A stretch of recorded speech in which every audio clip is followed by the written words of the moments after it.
I believe you on church staffs and in leadership in local churches have the hardest job there is. I truly believe that. Our daughter Abby, for the last year has been chief of staff for a congressman in Washington, D.C. And I'm telling you, hearing her stories, I think what you do is harder than being a congressman. I think it's harder than being on a congressional staff in Capitol Hill. We had a pastor, Scott Connell, that came here to our staff after being in higher levels at AT&T in areas of corporate America. And he would tell me all the time, local church ministry is way harder than corporate America. And I really believe that. You have ministry is a contact sport. You get beat up, you get bruised, you get knocked down. And what is the key to persevering? And success in your 20s has to do with talent. And as you've kind of looked at your friends through the years, or maybe you're in your 20s and look around, success in your 20s is about your giftedness, your talent. But success beyond your 20s, in your 30s, 40s, 50s, 60s, 70s, and beyond, that's all about this thing I like to call grit. And so if you look in your study outlines there, you'll see those booklets that have been given to you. This is session 1. We're going to do 5 sessions here today. And gritty church, doing the right things for the long haul. And this comes from a book that I read called Grit by Angela Buckworth. She's a social scientist. And she did a study of West Pointers at the military academy in West Point, and to determine what caused the difference between somebody who started at West Point and those that actually finished. And this is a hugely important thing because the United States government invests thousands, hundreds of thousands of dollars into these West Pointers. And so it's really helpful to them to know what are the things they should be looking for as to who's not going to just start it and then drop out, but who's going to finish it. And the one word she came up with that described what caused the people to finish at the military academy, it wasn't physical strength, it wasn't IQ, it wasn't talent, it was this one word, grit. And she defined grit as perseverance and passion for long-term goals. Perseverance and passion for long-term goals. But Larry Osborne at one TM event said that ministry leadership is a matter of putting up with people's low-grade frustration. If you're initiating the kind of changes we probably all should be doing, our people are going to be frustrated with us at a low grade. Now, if it gets to a high grade, we're in trouble. But if it's low grade, I mean, the people of our church are somewhat annoyed with me all the time. And that's something you'd have to just be willing to put up with. And the leaders that are willing to put up with that move their churches ahead to where they need to be into a more healthy place. But those that are unwilling to put up with that low-grade frustration from people, that's where we kind of get stagnant. Kenton Beshore said, long-term ministry is a matter of pain management. Is that like the best definition of ministry? It's a matter of pain management. And the key to all this is to have a sense of higher purpose. Why do we put up with this? Well, because we feel that what we're doing matters for eternity. I think the worst job in history, or one of the worst jobs ever, was to be part of a tank crew in World War II. I mean, think about it. If you have a bad day, you get burned alive in a metal container. And if you have a good day, you survive that day for the same thing to possibly happen to you the next day. So it's just like the worst. But because they felt that they were a part of something great, defeating Nazi Germany, that was a higher calling. And so because of that, they could say, this is the best job I ever had. Okay, session 1. What causes a leader with grit to get discouraged? And like I said, I know you're here for strategic reasons, but if you just put up with this for half an hour, I just want to give a word of encouragement. The next time will be strategic. And I have to admit, I find this perspective helpful. Maybe this is just me, but whenever I come to an event like this, I'm excited, but I dread it a little bit. Because I always drive away saying, there's so much more I should be doing. I should be doing this. I should be doing that. And maybe that's I just have low self-esteem in ministry, but I'm like always just like waiting to hear something that will make me feel bad about what I'm currently doing or not doing. And so that's why I want to pump you up for a half an hour, and then we'll talk strategy for the rest of the time. I believe that the most important thing in any organization or ministry is to keep the leaders encouraged. to keep the leaders encouraged. If leaders stay encouraged, you can survive almost anything in your ministry. But as soon as the leaders get discouraged, now we're in trouble. And you are the key leader. So one of the key roles that you have is to keep yourself encouraged. I don't know what it is, but to keep yourself encouraged and to keep each other encouraged is like the most important thing. I consider the most important role of staff meeting when we have it on Tuesday morning or whenever you have it, is just to kind of lick our wounds and share our stories and bash people that we want to bash and complain about this person or that and heal, and then we come back, okay, so that we're re-encouraged. I walk into staff meeting somewhat discouraged on a Tuesday morning. I come out of there more encouraged. So, two things. There are two causes that cause a leader with grit to get discouraged. Number one, you feel that you're not making a difference. I am amazed about people in ministry that you will suffer anything if you feel that your life matters.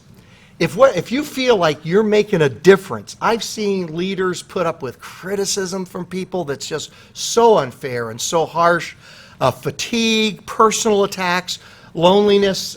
To me, just knowing you all in this room, and I know of many of your ministries, I know you'll put up with a lot as long as you feel that it's making a difference. Christian leaders are purposeaholics, and when they don't feel that they're making a difference, they get discouraged. We are purposeaholics. We live to just feel like what we're doing makes a difference. I mean, you weren't drawn to ministry for the money, right? Who was drawn for it for the money? Nobody's drawn for it for the money. Nobody's drawn for it necessarily for the accolades or the culture applauding you. You were drawn to it because you think that it makes a difference. I just put this little thing down there that's one of my, you've seen it, you've preached on it 100 times, but I always say that Sunday giveth and Monday taketh away. Whenever I drive away from Sunday, especially if you're the lead pastor who preached, okay, you're unaware of anything that went on behind the scenes. So you drive away thinking, that was amazing. Oh my goodness, that was flawless, you know. And then we get into meetings on Monday and Tuesday. I say, Sunday giveth, Monday taketh away. And then you hear about all the drama behind the scenes and the chaos that was ensuing. And so Sunday giveth, Monday. And so I love this. I call this Elijah's Christian Leader Monday. Is 1 Kings chapter 19. 1 Kings 18, he has the big showdown with the prophets of Baal. Fire comes down from heaven, vindicates him in front of the people. All the people are cheering your sermon. That was amazing. It wasn't, but the 5 people that talked to you afterwards said that it was, because they're the ones that will come up and talk to you. And so you think it was amazing. My wife, Kimberly, she has one job on Sunday morning. She always comes to the last service of the day, the third service, and her job is after I preach the third time, then during the closing worship, I always go on the front row, and she's always on the second row, so I'm right in front of her, and she leans over to me, and she goes, "That was amazing." And even if it wasn't, it doesn't matter. She's supposed to lie, even if it was that was incredible. Oh my goodness. I'm like, oh good, oh good, oh good. And then I can face the rest of it. Here's a typical Christian Leader Monday. Now Ahab told Jezebel everything Elijah had done and how he had killed all the prophets with the sword. So Jezebel sent a messenger to Elijah to say, this is actually an unsigned communication card that she sent to him. In this case, she signed it, but usually it's an unsigned communication card. May the gods deal with me, be it ever so severely, if by this time tomorrow I do not report this to the deacons and trustees board like that of one of them. Elijah was afraid. I mean, isn't it crazy? You come out of Sunday, Yahoo! Monday, you're like paranoid. I get so paranoid on Monday. I'm like, just paranoid. Ran for his life, and when he came to Beersheba in Judah, he left his servant there. And I don't know about you, I used to, how many of you take Mondays off? Let me see, Mondays, okay. How many of you do not take Mondays off? Let me see. You're the smart ones, okay. I was always with you guys because I had heard Gordon MacDonald say one time that he likes to go into the office on Monday just to hear what people are saying, because if you're alone in your house, which I actually do now because I'm so tired on Mondays, I just stay alone in my house, your mind plays tricks on you, and you just think that thing that seems so brilliant under the influence of adrenaline the day before sounds so awful the next day as you replay it. So he's by himself. While he himself went a day's journey into the wilderness, he came to a broom bush, sat down under it, and prayed that he might die. That's the Monday prayer in ministry. I've had enough, Lord, he said. Take my life. I'm no better than my successor. My successor ancestors it says, but successor for people in ministry. My successor couldn't do anything with these people. How am I supposed to do something with these people? Now, I find the bigger one is the second one here. The second one is the bigger one, because usually we have something that makes a difference in our day. That's the beauty of ministry, isn't it? Every week you do something that you feel makes a difference. But here's the one that'll get you in ministry. You feel that you are making a minor difference compared to someone else. That the comparison game is the one that'll get you. And you never get beyond it. I've lived my whole life trying to get to the point where you're no longer defensive when you're compared to somebody else, and it just like never comes, at least for me. I remember my first 3 years at college, at Wheaton College. Every Sunday, got up and drove to Aurora, Illinois, and sat in a 15-passenger bus with my back to the steering wheel to about 10 kids in a Mexican-American church that spoke English, and the kids spoke English. Adults were having their service in Spanish, and I would teach the kids, and for 3 years, drive to Aurora every Sunday morning, sit with my back in the 15-passenger van to about 10 or 12 kids, teach the Bible. And I thought to myself, I loved it, don't get me wrong, I really did enjoy it, had a wonderful time. If I could ever get out of this van, wouldn't that be something? I will feel like I've arrived if I no longer am working for free in a van down by the river. I mean, that is just, and so went to seminary, and a church paid me $100 a month. I couldn't believe it. They actually pay you for ministry. I was like stunned. They're actually giving me $100 a month to be their director of Christian education. But then that lasted for a while, and then I'm like, if I could ever be paid full-time, then I'll feel like I've arrived. So I got out of seminary, and a church actually paid me $1,000 a month to be a full-time pastor. What do you do with that much money? What will you even figure out to do with that? And then that wears off after a while, and then you get into the comparison game. And you just start comparing what you're doing with everybody else. And I won't go into the details, but I've had friends of churches of 2,000, the pastor churches, that feel very defensive because 3 miles down the road is a church of 5,000. And I have a friend that pastors a church of 5,000, and he feels so beaten down because 3 miles down the road is a church of 10,000. And I was at a TM event where the keynote speaker, pastored a church of 10,000, and I was talking to him, and I could feel how defensive he was about another church that had 20,000. And I thought to myself, there's no way that you'll never get off this treadmill. It is just impossible. And so what I want to do, just for the last 15 minutes, 7 reasons you're a bigger deal than you think you are. Number 1, it is better to be a private in a winning cause than a general in a losing cause.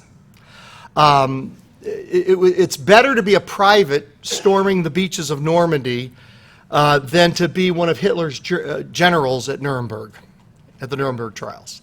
It is better to be a private in a winning cause than a general in a losing cause. And everybody in this room is beyond private. You're lieutenants and above, okay? I mean, Jack Hamilton's a 5-star general. I mean, my gracious, So everybody in this room is a lieutenant or beyond. And you are a lieutenant in the greatest movement in world history.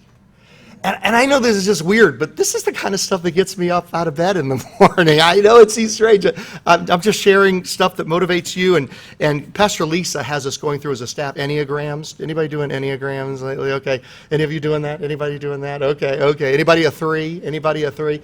Okay, you're going to relate to this then. All right, because I began to realize, Lisa, many times when I share this, some people are like, oh my goodness. And then others are like, you have problems, Glenn. You really have problems. And I'm like, well, the Enneagram's 3s are the ones that are like resonating. Okay. This gets me out of bed in the morning. You are a lieutenant or higher in the greatest movement in world history. David said, better is one day in your courts than 1,000 elsewhere. I would rather be a doorkeeper in the house of my God than dwell in the tents of the wicked. I'd rather be a private in a winning cause than a general in a losing cause. Number 2, nobody can beat you at being you. Your assignment from God is utterly unique. Don't be discouraged by, I mean, this is the problem with, social media, to go on other churches' websites is just like so discouraging sometimes. He's not here. Pastor Eric Holmstrom, he was going to be one of our teams teaching, but he's got an event out of town that he had to leave for today. And he told me, and he's got a really good youth group. He's doing a great job. But he says, I've got to stop going online and looking at other youth groups in Southern California. I'm getting so depressed all the time. I'm like, well, just don't do it. Live in a cave like I do, and just and think you're the only person doing anything. It's much happier. And so nobody can beat you at being you. Do you know that the number of people that were in this room, and you have no idea till you get to heaven what being you meant to the cause. You have no idea till you get to heaven what being you meant to the cause. Do you know that the number of people that are in this room right now are the number of people that stood between the entire Confederate Army at the Battle of Gettysburg, that stood between the Confederate Army and Washington, D.C. There was a point in the Battle of Gettysburg where the number of people that are in this room are all that stood between the entire Confederate Army and Washington, D.C. and take over and a very different future for our nation. But the thing is, many times you won't realize that till later on. Those soldiers didn't realize that till later on. They found it out later, but they didn't know it in the moment. They were just doing their job in the little patch of land that they were supposed to defend. That's all they knew at that moment. But they found out bigger things later on. Number 3, today's competitors are tomorrow's victorious friends. I want you to think for a moment, who were you most competitive with in high school? For a variety of reasons. Maybe it was sports, maybe it was popularity in your high school, maybe it was, think, maybe even jot down their name there or their initials if they're sitting next to you. Just who were you most competitive with in high school? And now just think about it. If you go back to a class reunion, you just see that as a victorious friend. You just love seeing that person.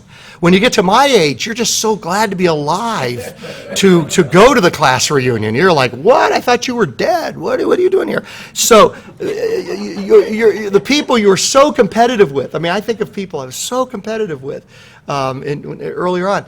And they're the ones that are like your victorious friends. I think, okay, a little bit of a tangent, but when I was at Wheaton College, this was about 60 pounds ago, I used to run the 1,500 meters a long time ago. And there was this guy, Dan Henderson, that came to our school. I was a sophomore. I was ready to claim my spot as the number one on the team my junior year, and this freshman comes in from Atlanta, Georgia. We didn't know it at the time, but he was probably the greatest small college runner in the history of America. We didn't know that. And I was determined not to let this freshman take my spot. And so I would try to stay up with him in practice. Now, for him, it was practice. For me, it was racing every day. It was like racing every day. So you can imagine how well I performed on Saturdays. Horrible, because I'd just been burning myself out trying to stubbornly stay with him. So it ruined my junior year in cross country. So I said, you know what, I'm going to get smart and see him as somebody that inspires me rather than somebody that I have to compete with. And it just changed everything. And then the hilarious part is that the only thing left over from college, there's 2 records that still stand that I'm a part of, and they were relays, not individual, not a chance, not close. If you were on a relay with Dan Henderson, you could walk your leg. And as long as he was anchoring it, you'd be in the record books for 40 years. So, and the only reason anything's lasting there is because of him. And that's the way it is. The people we're so competitive with now, later on, will be our victorious friends. Number 4, the ministry echo effect or domino effect. That is, you never know who you're reaching that will then reach somebody else and that will magnify your ministry. You just have no idea. I love this little historical factoid. The presbytery called in the pastor of a small church in Scotland, intending to remove him from his pastorate. So he was going to get kicked out because so little was going on in his church. They said, you've pastored here for over 20 years and never made a convert. Never made a convert in 20 years. And he says, no, that's not true, he replied. Don't you remember wee Davy Livingstone? The one guy he had led to Christ in the last 20 years was David Livingstone. And the reason Africa is a Christian continent today is because of David Livingstone. Now, that's an extreme example, and it's probably made up because it's online, and it's probably not even true. Yeah, but don't tell me if it's not true, because I want to keep using it, all right? So, but you just have no idea the echo effect of your ministry. Number 5, you deal in eternity.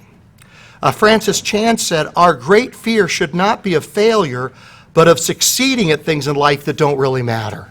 Is that like the greatest quote? Our great fear should not be of failure, but of succeeding at things in life that don't really matter. Now, I'm not going to add anything to that because nobody adds to the words of Francis Chan. It's just like red letters kind of, okay. Number 6, you have no idea what parts of your life will have the greatest impact. And, I wasn't going to take time for this, but I actually have time to do it. This is something I could go on forever about, and I want to say it mainly to the younger people in the room. When I was younger, I always knew, you always knew your strengths were your friend.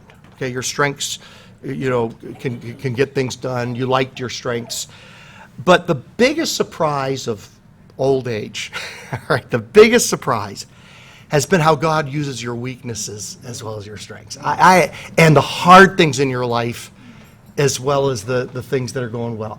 I just have been absolutely stunned by that. I was out to lunch with an intern yesterday and a young guy, and I just was talking to him about this whole thing because he was feeling discouraged. Am I doing enough? And compared to other guys my age that were at that stage earlier with me, I don't feel like I'm doing as much of them.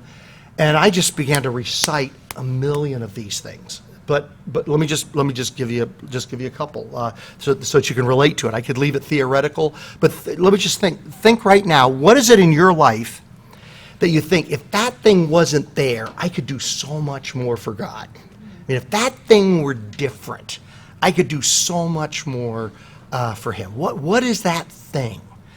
And I'll just give a couple examples. For me, we had 2 girls that were born to us, and then my wife wanted us to adopt 2 boys from an orphanage down in Colombia, South America. That was the last thing on my mind that I felt called to do. She mentioned it when we were dating.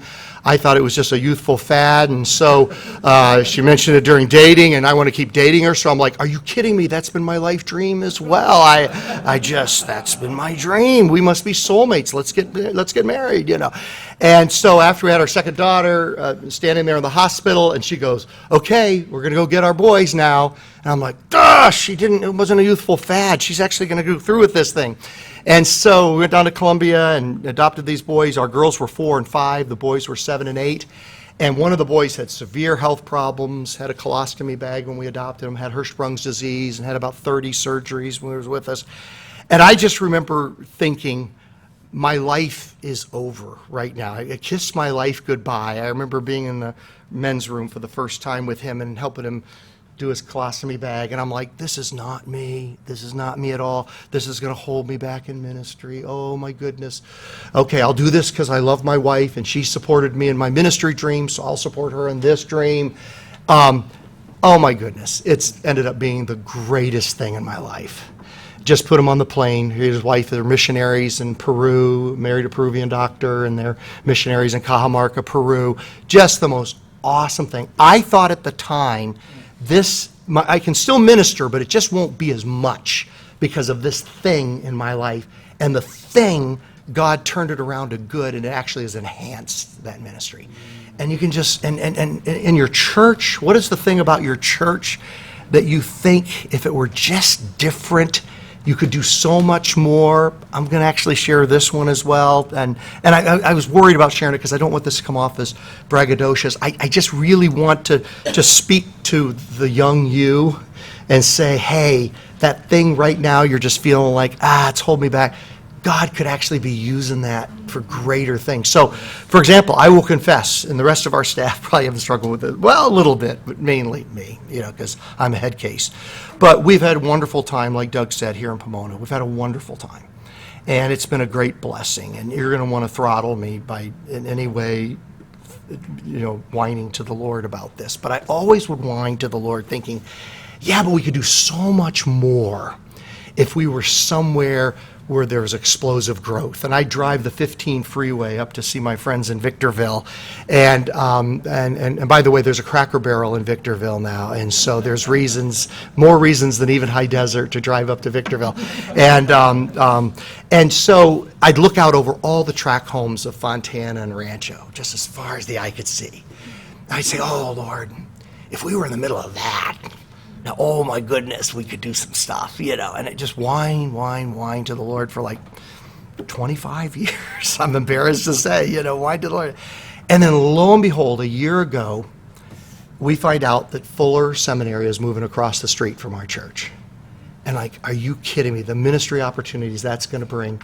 And the reason they picked Pomona was because it's urban, because it's a needy place. They want to be in a place that's grittier, that has greater need to it, and because they need a cheaper property than Pasadena. And we've got that. Yeah. And all the things that I'd whined to the Lord about for 25 years, now God's flipped it around, okay? And I don't say that to say, oh, look at us. No, just say, think of what it is for you. Think of what it is for you. And then number 7, finishing well beats any victories you may have had. Just finishing well. I have one major goal in life at this point, which is don't mess up. And I have a deal with the Lord that if I'm about to mess up, he would take my life. And so the joke of our staff is, at my funeral, they're all going to guess what it was Glenn was about to do. What was Glenn about to do that God had to take him out, And but finishing well beats any victories you may have had. This right here is what I call crack cocaine for pastors. It's the Outreach Top 100. Does anybody get this? Yeah, if you want to be depressed, just get this and read in it, And it's the 100 fastest growing churches in America. It's the 100 biggest churches in America. It's crack cocaine.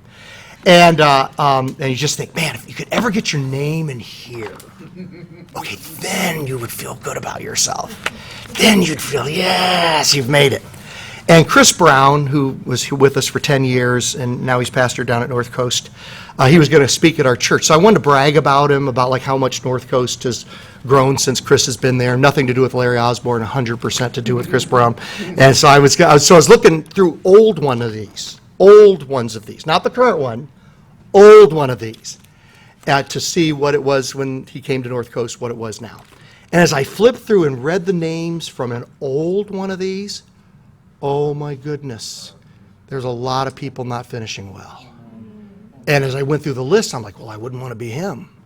And I wouldn't want to be him. And I wouldn't want to be him. Frankly, I'd like to just finish without messing up than be him. And boy, it made me realize finishing well beats any victories you may have had. 2 final thoughts, one spiritual, one carnal. Spiritual, maintain the spiritual disciplines. I find that when I'm in God's Word, when I'm in prayer, I'm much less susceptible to these things. Just the spiritual disciplines we preach to our people. The carnal one is keep an "you are awesome" file or reminder in front of you. I keep a little file of your best days, when somebody wrote you a note that said things that may or may not have been true, but you liked them. And I just keep this folder with them so that if you're going through a hard day, you just begin to thumb through the folder and it just reminds you of what God has done.